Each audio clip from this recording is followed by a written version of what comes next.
जय श्री राधे कृष्ण। सच्चिदानंद रूपाय विश्व उत्पत्त्यादि हेतुवे तापत्रय विनाशाय श्री कृष्णाय वयम नुमः। अर्थात सच्चिदानंद स्वरूप भगवान श्री कृष्ण को हम नमस्कार करते हैं, जो जगत की उत्पत्ति, स्थिति और विनाश के हेतु तथा आध्यात्मिक, आधिदैविक और आधिभौतिक तीनों प्रकार के तापों का नाश करने वाले हैं। कुछ देर हम लोग कीर्तन करेंगे।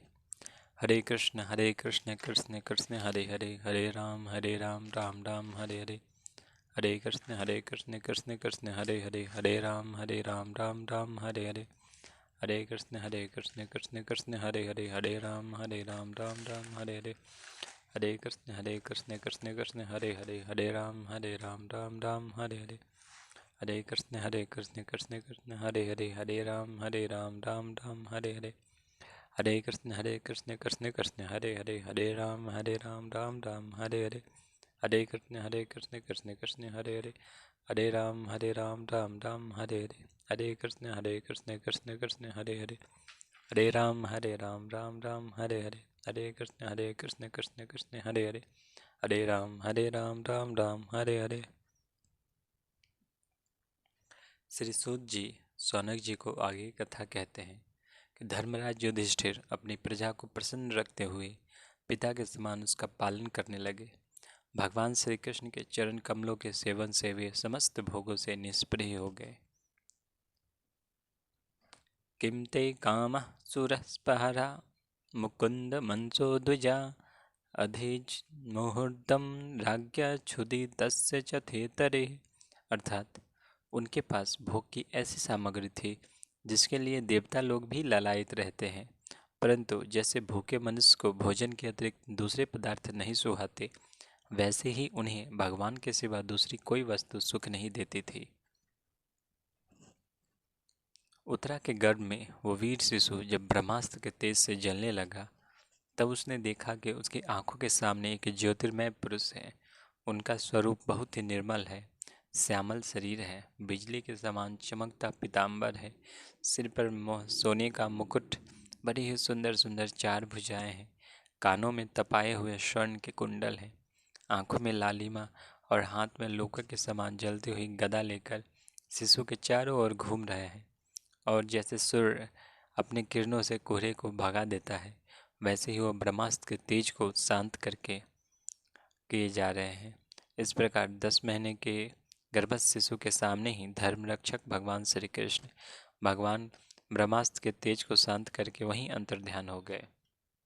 शुभ समय पर पांडु के वंशधर परीक्षित का जन्म हुआ। राजा युधिष्ठिर पौत्र के जन्म की सूचना पाकर बहुत प्रसन्न हुए।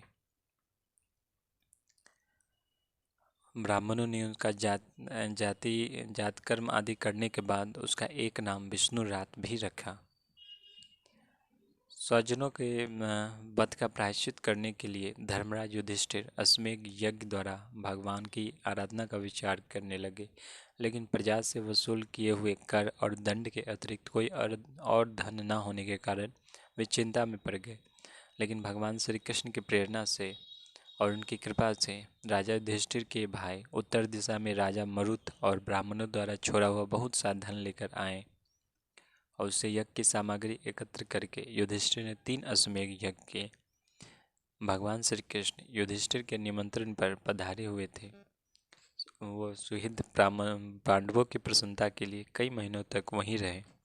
इसके बाद भगवान श्री कृष्ण अर्जुन के साथ युधिष्ठिर और द्रौपदी से अनुमति लेकर द्वारका के लिए प्रस्थान किए। विदुर जी तीर्थयात्रा से महर्षि मैत्रेय का से आत्मज्ञान प्राप्त कर हस्तिनापुर लौट आए। जब हस्तिनापुर आए तो सभी ने उनकी आगवानी की। युधिष्ठिर ने स्वागत सत्कार कर कुशल क्षेम पूछा, तीर्थयात्रा के बारे में पूछा तथा साथ ही द्वारका के बारे में भी पूछा। विदुर जी कुछ दिन हस्तिनापुर में ही रहने के बाद एक दिन अपने बड़े भाई धृतराष्ट्र को समझाया कि अब हमें संन्यास ले लेना चाहिए। अपने बड़े भाई को कई प्रकार से समझाया कि आपने जिन पांडवों को विष दिया, जलाने का प्रयास किया, भरी सभा में जिनकी विवाहिता का अपमान किया, उन्हीं का दिया अन्न खाते हैं। धृतराष्ट्र, गांधारी और विदुर तीनों ने उसी रात हस्तिनापुर त्याग कर हिमालय चले गए। इधर जब युधिष्ठिर सुबह उठे और उनका आशीर्वाद लेने के लिए गए, उन्हें न पाकर उन्हें संजय से पूछा। संजय को भी इस बारे में कुछ भी न पता था। तभी देवर्षि नारद जी का आगमन हुआ। उन्होंने बताया कि वे तीनों हिमालय के दक्षिण में सप्तश्रुत स्थान पर ऋषियों के आश्रम में हैं, जहाँ वे आज से 5वें दिन धृतराष्ट्र अपने शरीर का त्याग कर देंगे, उनके साथ गांधारी भी, और विदुर जी वहाँ से तीर्थ सेवन के लिए चले जाएंगे। इधर कुछ दिनों के बाद हस्तिनापुर में कई तरह के अपशकुन होने लगे। ऋतुएं बेसमय हो गई, लोग क्रोधी, लोभी, असत्यपरायण हो गए, कई तरह के अपशकुन होने लगे। इधर अर्जुन भी द्वारका से लौट आए। युधिष्ठिर सभी के सामने अर्जुन से द्वारका और भगवान श्री कृष्ण के समाचार के बारे में पूछते हैं। अर्जुन रो रो कर भगवान श्री कृष्ण की कृपा से उसने क्या क्या प्राप्त किया, कैसे स्वयंवर जीता, कैसे युद्ध लड़ा, सभी कुछ बताकर यदुवंशियों के अंत और भगवान श्री कृष्ण के स्वधाम गमन के बारे में बताते हैं। ये सब सुनकर युधिष्ठिर हस्तिनापुर के राजा के रूप में परीक्षित का और मथुरा में अनिरुद्ध के पुत्र व्रज का राज्याभिषेक करते हैं और उत्तर दिशा की ओर महाप्रस्थान करते हैं। युधिष्ठिर के साथ द्रौपदी और अन्य पांडवों भी युधिष्ठिर का अनुगमन करते हैं। विदुर जी प्रभाषित में अपने शरीर का त्याग कर देते हैं। आगे श्री सूत जी को आगे कथा कहते हैं। राजा परीक्षित धर्मानुसार ब्राह्मणों द्वारा दिए गए शिक्षा के अनुसार पृथ्वी पर शासन कर रहे थे। एक बार उन्हें पता लगा कि उनके राज्य में कलयुग का प्रवेश हो गया है। वे उसे मारने के लिए निकल पड़े। सरस्वती नदी के तट पर उन्होंने देखा कि एक राजा भेषधारी बैल और गाय को ठोकर मारता ले जा रहा है। बैल के 3 पैर नहीं हैं, गाय भी अत्यंत दुर्बल और रो रही है। परीक्षित ने उसे रोका और मारने के लिए उद्यत हुआ।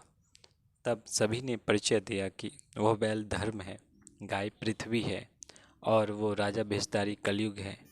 परीक्षित ने जैसे ही कलयुग को दंड देने के लिए हाथ में धनुष बांध लिया, कलयुग राजा परीक्षित की शरण में आ गया। कलयुग की प्रार्थना पर राजा परीक्षित ने उन्हें रहने के लिए पहले तो 4 स्थान दिए, जिनमें द्यूत, मद्यपान, स्त्री संग और हिंसा, लेकिन दोबारा प्रार्थना पर सुवर्ण भी दे दिया। इन 5 स्थानों में कलयुग का वास है। राजा परीक्षित ने धर्म, जो बैल के रूप में थे, उनके सत्य के अलावे 3 पैर, तपस्या, शौच, दया भी जोड़ दिए और आश्वासन देकर पृथ्वी का संवर्धन किया। आगे श्री सूत जी कहते हैं, यो वै द्रोण्य अस्त विप्लष्टु न मातुर उदरे मृतः अनुग्रहात् भगवत कृष्ण स्याद अद्भुत कर्मणः।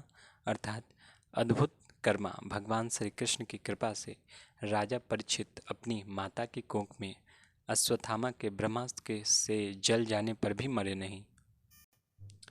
नो उत्तम श्लोक वर्तानां जोषतां तत् कथा अमृतम स्यात् संभ्रमो अनंत काले अपि स्मृतां तद पदाम्बुजम।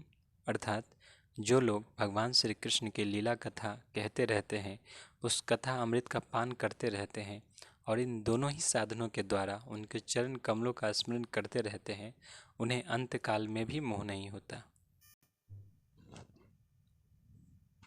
राजा परीक्षित एक दिन शिकार खेलने के लिए जंगल गए। वहाँ उन्हें बड़े जोर की भूख और प्यास लगी। जब कोई जलाशय न मिला तो पास ही एक ऋषि के आश्रम में घुस गए। उन्होंने देखा कि वो ऋषि आंखें बंद करके शांत भाव से आसन पर बैठे हैं। राजा ने उनसे जल मांगा, लेकिन उन्होंने किसी बात का उत्तर न दिया। इससे क्रोधित होकर राजा ने अपने तीर के नोक से एक मरे हुए सर्प को उठाकर उस ऋषि के गले में डाल दिया और अपने राजमहल लौट आए। उन समीक का पुत्र बड़ा तेजस्वी था। वो दूसरे ऋषि कुमारों के साथ पासी खेल रहा था। जब उस बालक ने सुना कि राजा ने मेरे पिता के साथ दुर्व्यवहार किया है, तो उसने तुरंत ही कौशिकी नदी के जल से आचमन करके अपने राजा परीक्षित को श्राप दिया कि आज से 7वें दिन तक्षक सर्प के डस लेने से उसकी मृत्यु हो जाएगी। राजा परीक्षित जब राजमहल लौटे, उन्हें अपने किए पर बहुत पछतावा हुआ। सचिन्तयनीथ मथा शृणोति यथा मुनिसुत उक्तो निर्दिष्टतक्षकाख्यः स साधु मेनेन चिरेण तक्षका नलं प्रसक्तस्य विरक्तिकारणम्। अर्थात वे इस प्रकार चिंता कर ही रहे थे कि उन्हें ज्ञात हुआ कि ऋषि कुमार के शाप से तक्षक मुझे डसेगा। उन्हें वो धधकती हुई आग के समान तक्षक का डसना बहुत भला मालूम हुआ। उन्होंने सोचा, बहुत दिनों से मैं संसार में आसक्त हो रहा था, अब मुझे शीघ्र वैराग्य होने का कारण प्राप्त हो गया। आगे कथा हम लोग अगले दिन सुनेंगे। जय श्री राधे कृष्ण।